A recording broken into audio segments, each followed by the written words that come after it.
Welcome back, everyone. I am absolutely thrilled to have you here today. We are going to explore a truly groundbreaking and frankly mind-bending project called La Resistencia. In this explainer, we're going to see exactly how an ingenious transmedia documentary uses this raw, dirty digital aesthetic, blending ancient traditions with cutting-edge tech to fight back against urban erasure. Get ready, because this is a masterclass in how communities can actively preserve their memory against some pretty overwhelming odds. Let's dive right in. Here is our roadmap for today. First, we'll look at being displaced by gentrification, then the Hack Lab Refuge, third, the Choir of Men, fourth, Pulque, Ancestral Confession, fifth, LiDAR, Digital Preservation, and finally, number 6, the Transmedia Memory. Okay, part 1, displaced by gentrification. So gentrification operates as the systemic antagonist in our story. The creator of this project, Pablo Nieto, was living in a neighborhood called Narvarte, right in Mexico City. Over 10 years, he watched the area completely transform. As high-end cafes and digital nomads started moving in, his rent skyrocketed, effectively pushing him out. It's a terrifying systemic push, like a fatality map that systematically drives working-class residents straight to the urban periphery. To put that into perspective, Pablo is a filmmaker and a computer engineer. Back in 2019, he was forced out of Narvarte. Seeking refuge during the height of the pandemic in 2021, he actually returns to his roots, his mother's garage in Tultitlan, which is this industrial suburb. But the struggle literally follows him there. By 2024, the physical sanctuary he managed to build in that garage faces a municipal suspension order. It just goes to show the deeply personal stakes behind this entire narrative. Moving right along to part 2, the Hack Lab Refuge. Marked with an official suspension sign slapped right on the shutter, the physical space known as Hack Lab La Resistencia was born in that very garage of Pablo's mother. Now, it quickly became way more than just a grassroots electronic repair shop where you'd go to fix an old TV. It evolved into a vital trench of resistance against the whole entertainment and consumption capitalism engine of the city. Pablo has this incredible reflection. He notes that sometimes houses are destroyed just as much as oneself. That really captures the profound emotional toll of displacement, doesn't it? It's not just about getting priced out of an apartment. It's about that fundamental human need to physically rebuild a sanctuary for yourself and your community. So what actually happened inside this space? Well, daily acts of rebellion. Repairing electronics became a direct, hands-on strike against planned obsolescence. They hosted cultural workshops, graffiti planning, and even underground noise music sessions. And the craziest part? After the authorities placed that suspension seal on the door, the Hack Lab simply went underground. It started operating as a clandestine speakeasy, just so the community could keep gathering. Which brings us to part 3, the Choir of Men. The individuals who inhabited this space aren't just passive documentary subjects. They're active co-creators. Captured through the raw, highly tactile aesthetic of vintage Krasnogorsk lenses and scored with these gritty analog polyvox synths, they represent what the project calls the geological layers of Mexican peripheral masculinity. They're literally the actual builders of the city who are, ironically, being pushed out by its own development. Let's rapidly profile their fascinating dualities, starting with Bonnie, the Guardian. He's an 85-year-old Otomi master builder. He worked deep underground, where he claims to have fought mythical entities called Naguales. But above ground, the guy absolutely loves to dance. Then we have Antigue, the Scar, an ex-military sniper carrying some really deep traumas from the jungle, who transitioned to civilian life selling cheeses before tragically losing his life in 2024. The project actively honors his memory.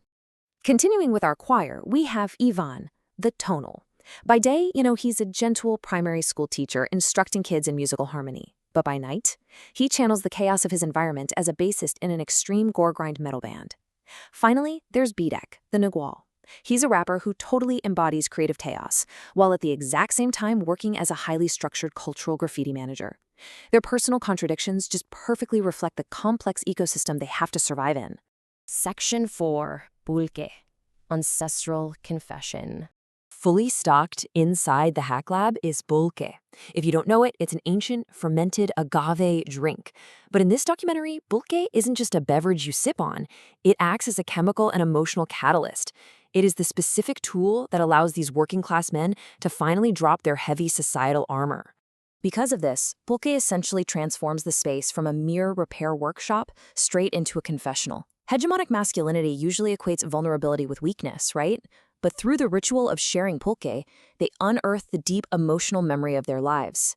The project argues that without this ancestral technology, these men simply wouldn't speak up, and their profound internal struggles would remain hidden forever. All right, part 5, LiDAR digital preservation. So what happens when the physical space is taken away? When the hack lab was suspended, they used everyday smartphones to scan the physical room. They utilized LiDAR point cloud data to preserve the space as a digital ghost, or a kind of digital ruin. The physical walls might be totally gone, but the spatial memory is now frozen in code. Millions of points of light capturing the exact territory. Now, let's compare these two incredibly different technologies because honestly, this is the core thesis of the project. Polka represents the ancestral, emotional, and chemical confession.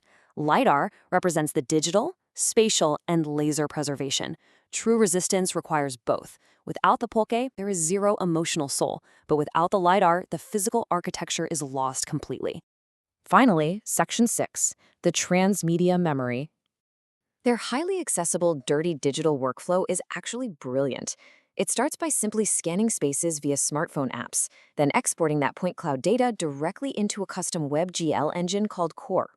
After that, interactive 3D hotspots for the characters are mapped right inside the engine. It entirely democratizes documentary production. You don't need a $50,000 scanner to create a beautiful digital archive of your community. And this isn't just a film. It's a massive, living 8-product ecosystem. Grounding the whole thing is a 90-minute linear film slated for IMCNate 2026. But it explodes outward from there into the gamified Core Engine webdoc, the Espacio Profundo audio podcast, the Estilo de Voix graph videocast, and even public augmented reality installations. Inside the webdoc, you can actually unlock memories like Antigua's technical cheese recipes or Boney's myths using experience points. To navigate this digital map, users interact with a physical black box 3D navigator equipped with Wi-Fi sensing technology. You spend your XP to try and enter these gentrified neighborhoods, actively earning the right to hear the deeply personal stories of the characters. Viewers literally have to occupy the voids left by displacement, which forces the audience to actively participate in the act of remembering. So we arrive at the ultimate thesis of the project, captured perfectly here. To resist is not to defeat the system, but to manage to remain in collective memory when the physical walls disappear. It's such a powerful, modern reframing of what it actually means to survive. Existence becomes a persistent footprint, both digital and emotional, secured in the cloud and in our collective minds. I want to leave you with this final, provocative thought. As gentrification and time continue to reshape our own cities, how will your community's physical and emotional memory be preserved? What are your keys to resistance? Thank you so much for exploring this phenomenal explainer with me today. Keep asking questions and keep learning.